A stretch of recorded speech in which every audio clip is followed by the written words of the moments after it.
सध्या प्रचंड पाऊस सुरू आहे, आपत्कालीन स्थिती दिसून येते। तुम्ही रिव्ह्यू घेताय आपत्कालीन कक्षाचा मुख्यमंत्री म्हणून, आता सध्याची परिस्थिती नेमकी काय? मला असं वाटतं की आता बऱ्यापैकी कंट्रोलमध्ये आलेली आहे, तरी काही भागात पाऊस अजूनही जोरात चालू आहे, काही भागात आजही रेड अलर्ट आहे। पण मला असं वाटतं आपत्ती व्यवस्थापनाच्या संदर्भातले ज्या काही काळजी त्या ठिकाणी घ्यायची आहे, म्हणजे काही ठिकाणी एनडीआरएफ, काही ठिकाणी एसडीआरएफ तैनात करून ठेवणं हे देखील झालेलं आहे। जिथे इशारा पातळीच्या वर नद्या गेलेल्या आहेत त्या ठिकाणी विसर्ग वाढवून किंवा जी काही धरणं आहेत त्या धरणांवरनं त्याचं मॅनेजमेंट करण्याचा प्रयत्न चाललेला आहे आणि वेगवेगळे राज्यांशी देखील आपण चर्चेमध्ये आहोत आणि आपल्याला त्यांचं कॉपरेशनही मिळत आहे, त्यामुळे तेही आपल्या विनंतीप्रमाणे विसर्ग वाढवता आहेत। अजून जास्त विसर्ग वाढवण्याची आवश्यकता पडली तर आपण त्यांना पुन्हा विनंती करू। सर, दोन ठाकरे एकत्र आल्यावरती मुंबईत पतपेढीची एक निवडणूक झाली आहे बेस्टच्या, आणि त्याच्यामध्ये निकाल जो आहे तो त्यांच्या विरोधामध्ये लागलाय, कुणाच्या बाजूने लागलाय हा भाग जरी सोडला टीका होते आता ठाकरेंवर, दोन्ही भाऊ एकत्र येऊन सुद्धा। पहिल्यांदा तर माझं हे मत होतं की अशा प्रकारच्या निवडणुकीचं राजकीयकरण करण्यात येऊ नये, ही पतपेढीची निवडणूक आहे, पण त्यांनीच त्याचं राजकीयकरण केलं।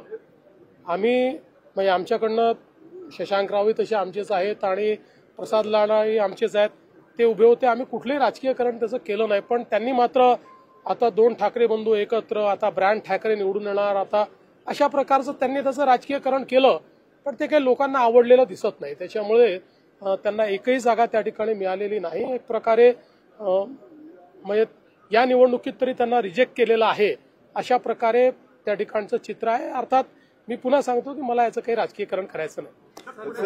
जनता वसाहत झोपडपट्टी पुनर्विकास योजनेच्या नावाखाली 750 कोटींचा टीडीआर घोटाळा उघडकीस आलेला आहे। सर, हिलटॉप हिलस्लोपचा जो टीडीआर द्यायचं प्रकरण पुण्यात जनता वसाहतीतलं झालंय, जिथे जागा जरी एक्वायर झाली तरी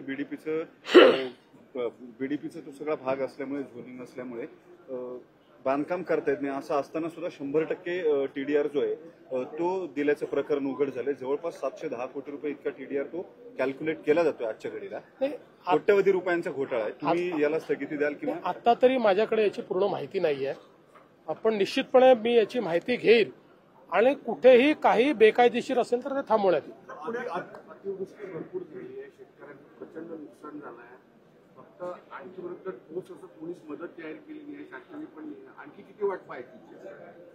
मला असं वाटतं की कालच मी हे जाहीर केलेलं आहे की पंचनामे करून सगळ्यांना मदत केली जाईल। 14 लाख एकर जमीन जी शेतकऱ्यांची आहे तिच्यावरचे पिकं हे पावसामुळे नष्ट झालेले आहेत। आता 2 दिवसापूर्वी पाऊस पडला, काल पाऊस पडला, त्याच्या परवा पाऊस पडला, काय त्याच्या मागच्या आठवड्यात पडला।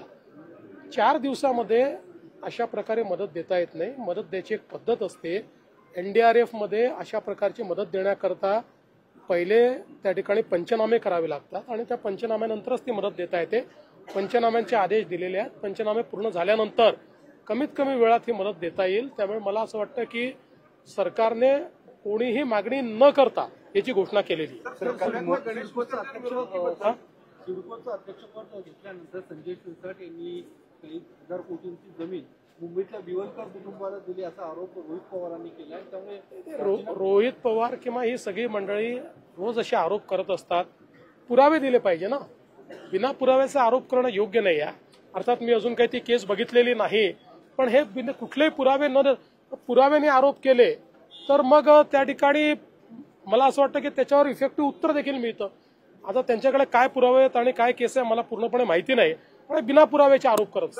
पुण्यातल्या गणेश विसर्जन मिरवणुकीबद्दल अनेक बैठका प्रशासनाकडून पोलिसांकडून होत आहेत, पण एक वाक्य तर अजूनही होत नाहीये, विसर्जन मिरवणूक लवकर सुरू करावी अशी काही मंडळांची मागणी आहे, क्रम जो आहे तर त्याच्याबद्दल मला असं वाटतं की दरवर्षीच असे प्रश्न पुण्यामध्ये निर्माण होतात आणि मग पुणेकर आणि पोलीस मिळून ते प्रश्न सोडवतात, त्याच्याकरता मुख्यमंत्र्याला याची आवश्यकता कधीच पडली नाही आणि यावेळेस पडणार नाही।